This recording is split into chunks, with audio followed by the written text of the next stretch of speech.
Mark Ruffalo is on the line with us, the actor, director, environmentalist, most recently seen in Spotlight, which won the Academy Award for Best Pictures.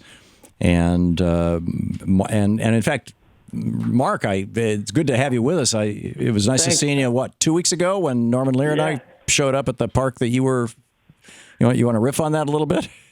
Yeah, we did the toxic tour of Los Angeles, taking a bunch of folks from Hollywood to the different drilling sites in the neighborhoods of Los Angeles proper.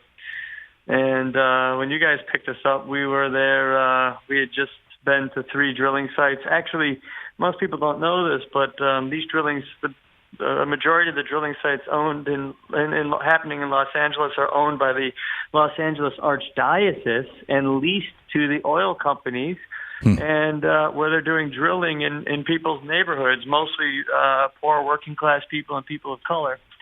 When we picked you guys up, we were just outside the biggest urban oil field in the nation, which is in Inglewood in Los Angeles.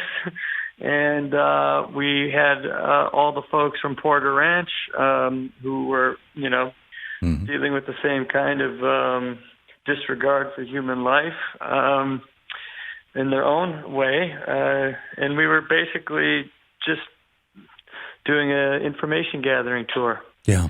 And you and Norman Lear were there, and we met with those people, and we talked to them, and we heard just, the nightmare these people are living with. I've played, I had my camera phone out, and it produced some surprisingly good pictures, in which we've played on both radio and TV. So that was a fascinating event. You've been also very outspoken about what's going on in Flint right now. You want to speak on that? Yeah. So my organization is Water Defense, and we do a lot of water advocacy work with a focus on turning over data for the affected communities. What people don't realize is when there's a water contamination like what we saw in Flint, the information that the EPA and the state collect in their water testing samples rarely ever makes it to the public. And so they're able to say things like the water's safe when in fact it isn't, and there's no real way to be able to corroborate that or back that up. We just have to take them at their word. So Water Defense has been to 62 water disasters throughout the United States in the last 3 years, doing really, really in-depth testing, both cumulative testing and the SNAP sample testing that they employ today.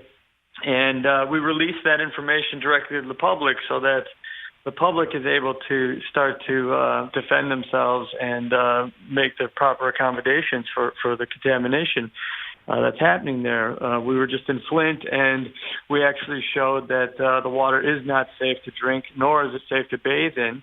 The state nor the EPA are talking about the safety of people bathing in this stuff, and we're finding they are only testing for copper and lead, and we're testing for volatile organic compounds and about 50 other chemicals of concern. One of them we found, which was chloroform, which it's introduced into the body through the skin. We're finding it in heavy concentrations in bath water. Wow. And so we were able to create a narrative that showed that people should not be bathing or drinking that water. Yeah, chloroform produces liver cancer, as I recall. That kind of testing at all. Yeah, bad stuff. Your thoughts on your thoughts on the elections right now? Man, what an interesting and fascinating time, to be alive in America. It's it's clear the mood of the country seems to be kind of tired of politics as usual. I think that's typified in the very low numbers that we see Congress polling at. And I think in general folks feel shafted and they don't feel heard. And so you have these kind of insurgent candidates coming up. My guy, of course, is Bernie Sanders, who I feel like really captures the mood of the nation in a very sincere way. and is basically, has a credibility that not many people in the field other than him have at this moment in time. Yeah.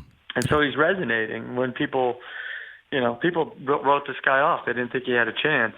And slowly but surely, he keeps proving that he does. Yeah. As he has in election after election. Are you concerned? What's your both intellectual and emotional response to the whole Trump phenomena? Well, in some regards, I'm not surprised.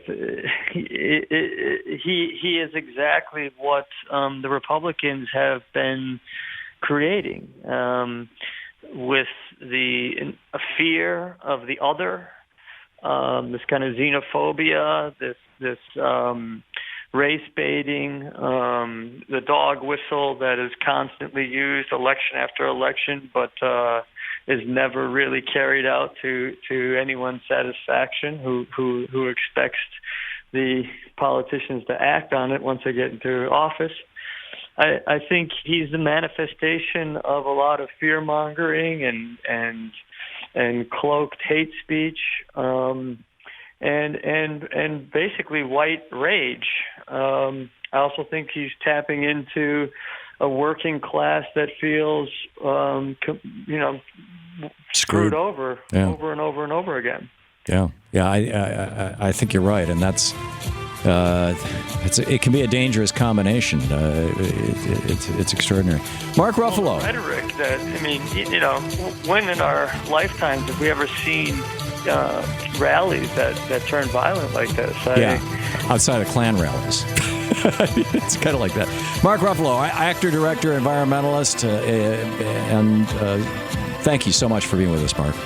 Oh, man, thanks for having me.